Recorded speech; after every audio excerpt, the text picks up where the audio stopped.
عليكم ورحمة الله وبركاته. كل سنة وانتم طيبين يا حبايبي. النهاردة جاية معاكم عشان نعمل الليمون المعصفر. طبعا الليمون المعصفر ده أساسي في رمضان، ما بيخلاش من أي سفرة ولا أي طبلية. فقلنا نعمل النهاردة مع بعض الليمون المعصفر، أرخص وأوفر لينا. والليمون بسم الله ما شاء الله زي ما انتم شايفين كده. ليمونه قد ايه وحلو ومش غالي، كيلو وربع ب10 وب10 جميل قوي بسم الله ما شاء الله حلو قوي. هنعمل ايه بقى في المقادير اللي معانا؟ احنا معانا هنا العصفر، جايبه ب10 جنيه عصفر، وجايبه ب5 جنيه حبه البركه، ومعايا ملح، ومعايا دي هريسه شطه بارده على حراقه، والشطه حسب ذوقك واختيارك وحسب انت بتحبي ايه. وده معلقه السكر، طبعا مفيش مخلل بيخلو من معلقتين السكر دول. السكر ده مفيش، لازم أن يتحط في المخللات. ومعايا خل، ومعايا زيت. يعني الخل ده يبقى كتير، انا مش هحطه كله. هحط نص كوبايه الخل دي، ودي كوبايه صغننه قوي زيت، او فنجان تقريبا زيت، فهحطه. معايا بقى ميه على النار بتغلي، ومعايا الليمون. انت عندك حريه الاختيار، ممكن تمسكي الليمون ده تشقيه 4 اهو بسم الله كده، ما توصليش للاخر، وتنزليه في النار وهتديله غلوه. يا دوبك ايه يعني، هو مشقوق اهو، ما وصلتش للاخر، يا دوبك هتنزليه النار وتديله غلوه، ومش هنكب الميه، احنا هنستخدم الميه. وعندك اختيار ان انت تنزليه زي ما هو صحيح كده، وبعد كده تشقيه، بعد ما يبرد هتشقيه وتخلليه. انا بستسهل ان انا اشقه من دلوقتي علشان اخرجه على طول من الميه السخنه، واحشي واخلل على طول. فانا بستسهل ان انا بمسكه اشقه كده اهو، اهو تمام اهو. وهنزله في الميه اللي بتغلي، واخلله على طول. طبعا انا هشققه بقى هشقه كله معاكم. وبعد ما اخلص بعد ما اخلص الكميه كلها اوريكم، عشان بس ما اطولش عليكم الفيديو. اهم حاجه ما تنسونيش في اللايك، واللي ما اشتركش في القناه يشترك. واللايك يا جماعه، اللايك والمشاهدات مش عندي حلوه خالص. فلازم نحط لايك. محمد هيقول لنا حط لايك. الميه خلاص معايا غليت اهي. هنزل بقى بالليمون اهو بسم الله. بصوا يعني انا مش هسويه كتير، يا دوبك بس كده يا دوبك كده غلوه واحده اهي. ينزل بقى الزيوت بتاعته والريحه الجميله دي، ريحه الليمون جميله قوي يا جماعه.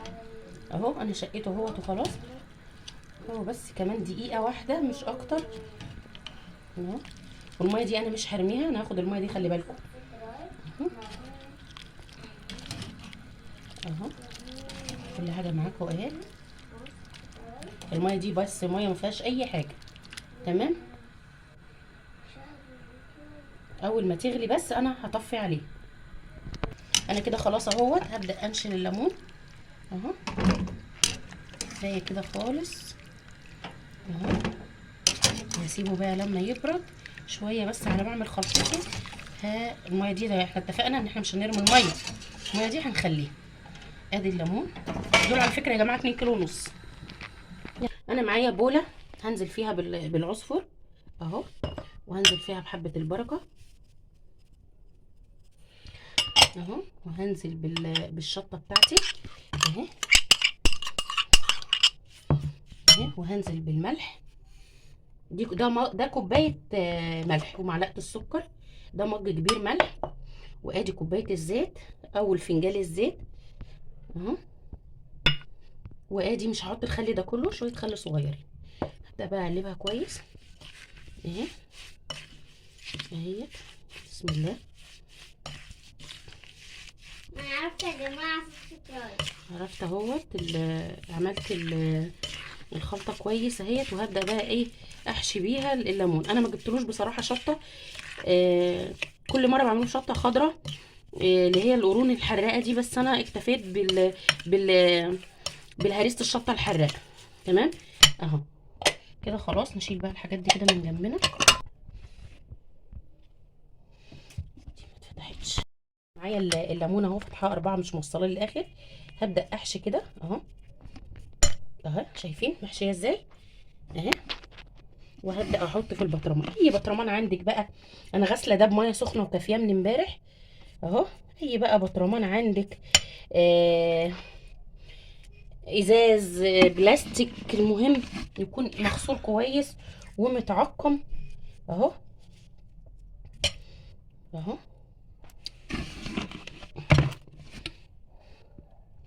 اهو بحشيه كويس. شايفين حشيه كله من جميع الجوانب ازاي اهو. انا بحب الليمون قوي، انا من عشاق الليمون يا جماعه. اي تخليل بقى لليمون سواء حتى لو مسلوق بس كده بميه وبملح، انا بحب الليمون قوي. تمام. هبدا بقى ايه، شوفوا كده في البطرمان عامل ازاي، شكله جميل ازاي. انا يعني هفضل بقى اعمل كده لحد ما اخلص كل الكميه اللي قدامي دي. انا مش عايزه اطول عليكم في فيديو. وعندنا بقى محمد ضيف كده، عندنا ضيف حلو وامور عايز يقول لكم ايه، ما تنسوش تحطوا لايك. اصحابي عاملين ايه؟ ما تنسوش تحطوا لايك، قول لهم يلا. ما تنسوش تعملوا لايك ايوه وضغطوا على زر الاشتراك، ايوه قصدي على زر الجرس وعملوا سبسكرايب على الفيديو ايوه وشاهدوا الفيديو للآخر. باي باي يا جماعه. يا ريت تسمعوا كلام محمد وتشاهدوا الفيديو للاخر. ما تكسروش بقى بخاطر محمد وتعملوا له لايك وتوصلوا الفيديو ده لاعلى. مش هقول لكم الكام يعني، لان انا مش هتوقع الرقم يعني، بس يلا. حبايبي اهيت اللي انا عملت بيها اللي سلقت فيها الليمون. هاخد كبشه كده اهي، كبشه بس صغيره كده. وهنا برضو حبه هم فاضلين دول بقى اللي كانوا ايه طالعين مع الليمون وعصاره الليمون بقى وكده يعني. ماشي اهو. هدوبها كويس اهي. تالي ايه، هو اصلا صارد ميه بما فيه الكفايه، تالي مش هاخد الميه. شويه ملح، هنزل بشويه ملح كده كويسين، يعني تقريبا كمان معلقتين، يبقى الاتنين كيلو ونص. خدوا مج كبير وخدوا معلقتين كبار. تمام، عشان بس الميه تبقى محدقه وحلوه. هاخد الكبشه اهي، وهنزل بقى بالميه اهي. هو اصلا مليان ميه يعني، اللي انا لما حطيته وهنزل هنا بالميه اهو اهو. بس ايه بالسكينه كده ابدا يعني افرغ له كده عشان الميه تنزل اهي اهو. هو مش محتاج ميه كتير، ابدا بس اخليله كده عشان الميه كلها تنزل. هو اصلا والليمون وانا بعمله سرد ميه، كل ما اتك عليه يسرد ميه، فهو مش محتاج ميه كتير يعني. يعني انا كمان الميه دي طلعت زياده يعني. تمام اهو. الميه غطته خالص اهيت. الميه دي بقى لو عندي زيتون وحاسه ان هو مرر شويه ممكن انقص من البطرمان واحطها، مش هتعمل حاجه جميله اهي.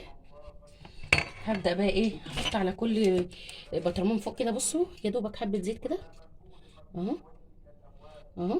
وده كمان اهو. اغطيهم بقى وانضفهم كده وارجع لكم. خلصت اهوت البطرمان وادي الصغير دول 2 كيلو ونص. احط بقى كيس كده عليهم عشان ما يدخلوش هوا اهو. اي كيس عندك، كيس ثلاجه، اي حاجه. بسم الله.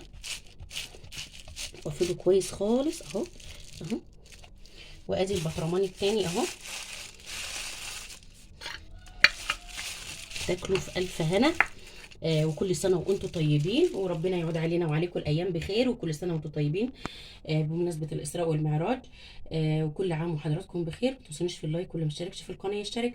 وقولوا لي بقى ايه رايكم في تخليل الليمون. وبشكركم، والسلام عليكم ورحمه الله وبركاته.